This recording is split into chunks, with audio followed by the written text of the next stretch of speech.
Hey guys, welcome back to another Q&A.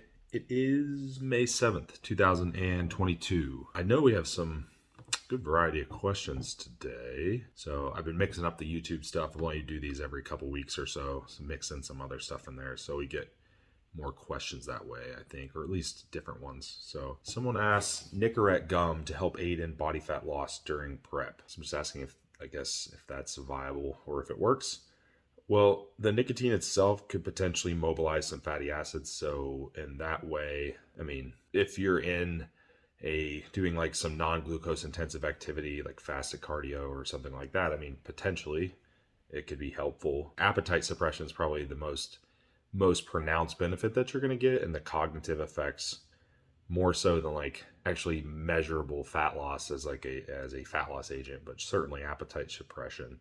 Pretty short acting too, in comparison to caffeine, so that could be helpful depending on when you want to time it or use it if you don't want caffeine in your system too late in the day. Not really contest prep related. Okay, we'll still do it though. But when you're in off season trying to build muscle and you're raising calories once fat and carbs get real high and you start to have gut issues, how high is it okay to go with protein past the 1.5 grams per pound of body weight? As far as safety goes, the research shows it's safe. The doses go way higher than that in a lot of the protein overfeeding studies. At that point, digestion's overlapping from meal to meal. It's really more a fact of and you say real high, so I'm sure real high relative to the person, how do we get the calories in a way that is friendly digestion wise? So I do think that's a viable option if you digest it well and you feel good on it. Going to be less likely to convert that to adipose tissue, so that's cool, right? But yeah, it's definitely fine at that point. I don't really see anything wrong with that if that's what you need to resort to get the food in. Now, obviously there's a lot of other variables that are playing into the digestion there with higher food and food selection and volume of food and how much acid and bile and all these things. So but yeah, it could be doable for sure. Whose idea is it to do a 30 plus week prep? Asking for a friend. Yeah, as a client and a long prep. Well, they're going to look good though. But, do you ever need that long? And some people, depends on how much you need to lose and what kind of approach you're using. Do I use that all the time? Absolutely not. But that was actually a situation where it kind of turned into a prep. Sometimes we'll get those clean up mini cuts that turn into preps. They end up really long. There's diet breaks in there and stuff. So it just kind of really depends. But no, obviously that's not the norm. Does L-Carnitine work in older females? Yeah, it's going to work in anyone. The question really becomes with anything that's already stored in the body, L-Carnitine, creatine, things like that, is do you need it? Do you have any lack of carnitine stores in the body? And if you do, then it's going to be more beneficial. How would you know that? Well, you really wouldn't necessarily. Now, the older you get, the more likely that is probably more likely to happen. It's certainly going to work. Mechanistically, it's going to work for females, males. It doesn't really matter as long as you need it, and it's going to do what it should do. So certainly. How to determine if someone is going to have a better result with a cyclical dieting approach or with less fluctuations with carbs during the week? Oof.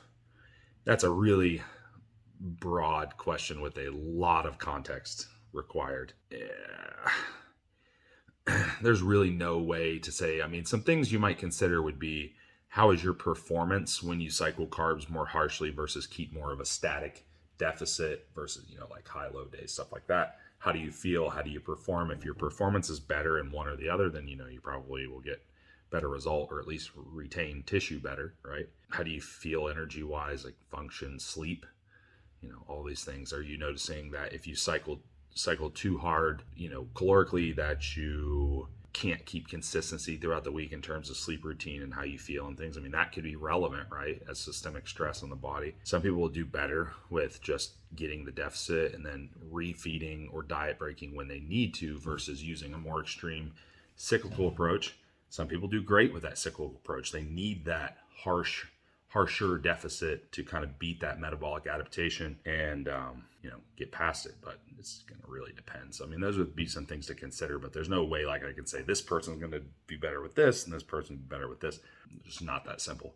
And it also depends on what their starting point is, how I might approach that. Do you personally like to use orals in the last few weeks leading up to a show? If so, based on what factors, attributes in the physique are you looking to decide which compound would be best ideal to augment the look? There's going to be similarities between the compounds that you're probably going to use.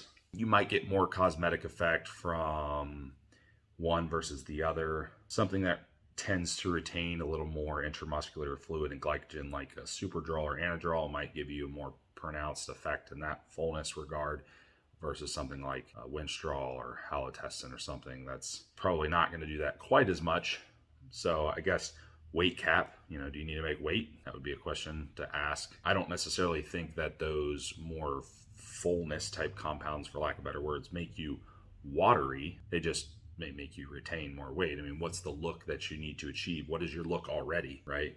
So that's how you would probably want to decide. You can use them, obviously. Just think like any, and they're going to be a bit more systemically stressful because they're methylated and they're more toxic and they require a greater, energy or effort to break down. So the question would be, does that align with the total stress load that's already on the body and what the person's doing? Are they okay to do that? Is that going to make them look worse?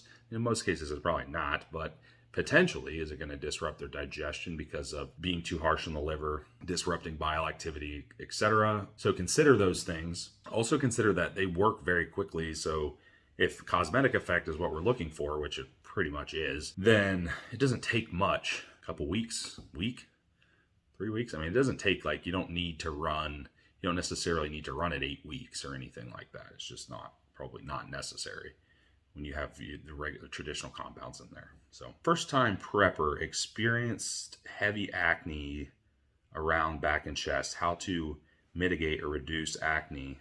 Let's say he is middle of prep, 300 test, 400 mass, 500 primo. Well, for one, that's a pretty heavy, that's a very heavy androgen to estrogen ratio.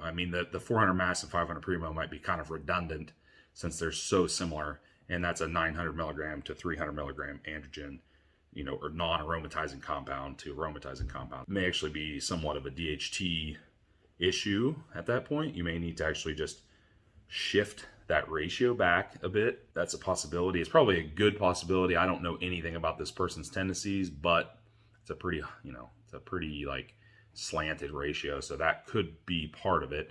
Another thing could be digestive distress from stress in the prep. That could be causing some acne from too much intestinal permeability. So a systemic leaky gut issue that's causing a bacterial type of acne. But, so kind of two main possibilities there. But if you noticed it directly after starting this type of androgen ratio, then that's probably what you're looking at, really, more than anything. That might need corrected. And also you can do something like the Nicorette shampoo as a body wash. That'll be more of a topical DHT blocker to some extent. So that could be helpful, but that's obviously kind of a band-aid to fixing that actual ratio. Last one. Could you please make a brief rundown of how to manipulate water and electrolyte intake to come in dry as a bone come show day? See, some of these questions are really tough. Do you really want to know how to do it? Just get lean enough. That's really the answer. It's I will tell you that 9 times out of 10, that's the goal. I manipulate those things as minimally as possible. And just get lean. That's it. We've talked about this on the OPD podcast. We've talked about peaking and stuff. You can look through the more recent episodes. It wasn't too long ago. The consensus is just get lean enough. You're going to hold such a small amount of fluid. If you want tips how to look ready, crisp, get lean enough, manage stress the best you can. Okay? Manage adrenal function the best you can. Those things are what's going to help you balance that sodium-potassium balance within the body, aldosterone levels, pull out compounds that might influence aldosterone, get lean, like I said. So, you do those things and you're going to have to do so little, if anything, to just walk into the show. That's probably not the answer you wanted, but I don't know anything about you or anyone that's talking about. So that's the answer I'm going to give, because I can't answer these super broad questions that have a ton of context, but hopefully that helps a little bit. Cool. That's it for this week, or for this time around, I guess I should say. I will talk to everyone next time. And as always, I appreciate the questions.